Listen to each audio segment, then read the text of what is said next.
Because we need to talk about the former whistleblower at Greater Manchester Police, Maggie Oliver, who's accused Sir Keir Starmer of being as guilty as anyone over failures to tackle grooming gangs. Yes, that's as pressure mounts on the government to deliver a public inquiry into the grooming gang scandal across the UK. Well, the world's richest man, Elon Musk, has been widely outspoken on the issue after claiming safeguarding Minister Jess Phillips, who seems to be sort of blocking this government-led national inquiry, deserves to be in prison. Let's get more now with the former Metropolitan Police Detective Peter Bleksley. Peter, what do you make of all this? Is this worth a public inquiry or, as Jess Phillips has said, she'll leave it to a local sort of inquiry? The scale of the raping of children by these gangs is so wide and has gone on for so long and was allowed to happen because of various agencies not doing their job properly. It is such a serious matter. So many lives have been destroyed. We must do everything possible to ensure it never happens again. And I therefore think that a wide-reaching public inquiry with all the statutory powers so that it could compel people to give evidence is the very least that the victims deserve. Is that not what we got in the inquiry which concluded in 2022? No, we didn't. That was by no means as wide-reaching as it should be. And of course, on that day, we saw when the findings were delivered, we saw the wonderful Maggie Oliver, former Greater Manchester Police detective, who was so enraged and outraged by what she repeatedly saw that the only way she could go public was to leave the police. And she's dedicated her life ever since to helping victims of these appalling types of crimes. We saw Maggie entirely dissatisfied. We saw the Chief Constable that day issuing platitudes and promises, and guess what's happened? No one's been held to account. There appears to be very little wholesale change and improvement, and these cases just keep coming. All right, spell it out for us in your view. Why is this? Why is nothing happening any further? Whose interests are being guarded here?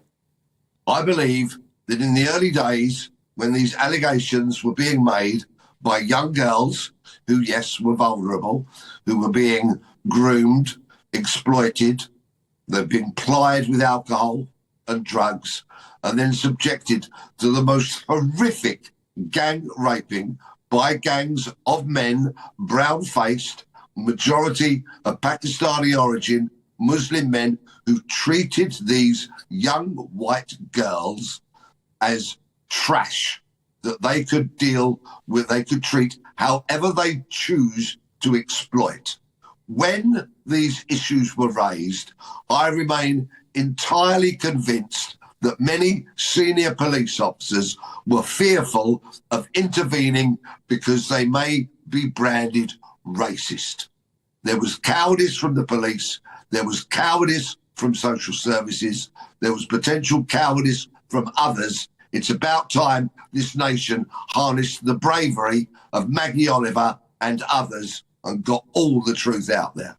I mean, I know it's difficult for the police, but they and politicians and social services and all the key authorities need to be able to see through that, don't they? I mean, have we reached a point where perhaps they are, if this was to happen again, people would see through that and be able to defend the rights of children against fears of being branded racist or Islamophobic?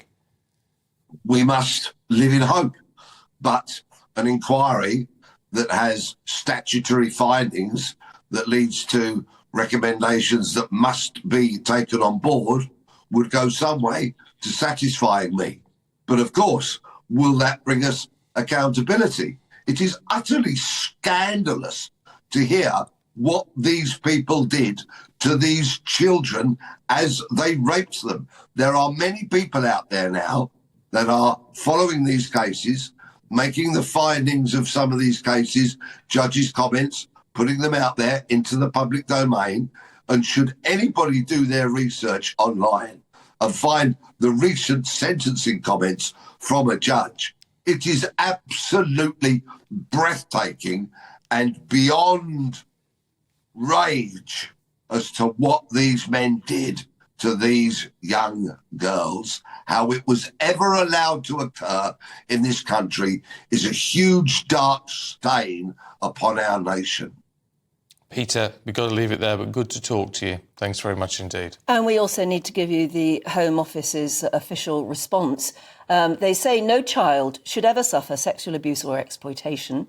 Everyone who is responsible for children's welfare must learn from past mistakes and do everything possible to prevent future failures. David's been in touch, said Maggie Oliver should get an honour. And she really should. Yeah. She really should, but nothing so far.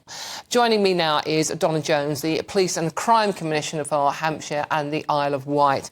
Donna, thank you very much for joining me this afternoon. Really appreciate your time on this story. Now, it's a story that's been going on for decades. For decades, we've had inquiries, we've had probes, we've had all sorts of things. Nothing's been done, though. So do we now, once and for all, need an all-encompassing inquiry to get to the bottom of this and finally hold those responsible to account? Well, good afternoon, and thanks for having me on to talk about such an important topic once again on GB News, and well done to GB News for keeping with this really, really important national story. I was on GB 2 days ago talking about the need for a national inquiry, but actually I just want to caveat why I support that. You've just said that there have been multiple investigations carried out by the councils themselves, which is the right thing for them to do, and Jess Phillips in some part is correct in what she's saying to Oldham. Look at what went wrong and then fix it. The reason I support a national inquiry here is because this has not happened in one place. We've heard about Oldham, we've heard about Telford, we've heard about Oxford and Rochdale and the other one, the name escapes me, but there have been 5 or 6 cities and towns across the country where there have been large-scale paedophile gangs operating, child grooming gangs that have spanned over 20 years in this country. Now, what we do need to be doing, and actually, I'm a Conservative politician, and I put my hands up here and say that actually previous Conservative governments also could have done more here. We have had a number of significant failings across the public sector, the national blood scandal, things such as the post office scandal, and now more recently this grooming gang situation. So what we need to do as a country, when we do have national public inquiries, is make sure that whatever recommendations and learning come out of them are implemented. And sadly, that is where the country, successive governments have let us down, because the implementation of those recommendations has not been sufficient enough or, in fact, quick enough. Why? Why do we not why do we hold these inquiries, which cost the taxpayer vast amounts of money, but not implement the findings? I think it's because of how complicated our public sector organisations are across the country. They are vast. You've got Whitehall, which will coordinate, and the civil service that will coordinate supporting various government departments. Then you've got, for example, go back as far as Harold Shipman and the multiple, years of public sector failures that could have led to his conviction much quicker. Go back as far even as Myra Hindley and Ian Brady. Now, I know that is some 40 odd years ago, but again, one police force's abject failure, Greater Manchester Police, it was a neighbouring police force and an inquisitive detective that actually led to what was going on across the boundary of those 2 police forces that ultimately led to the conviction of them having murdered 5 people. And actually, you could argue 3 of those could have been prevented if the original police force had acted quicker. So we've got in this country decades of situations that happen that are really, really sad and some abhorrent crimes.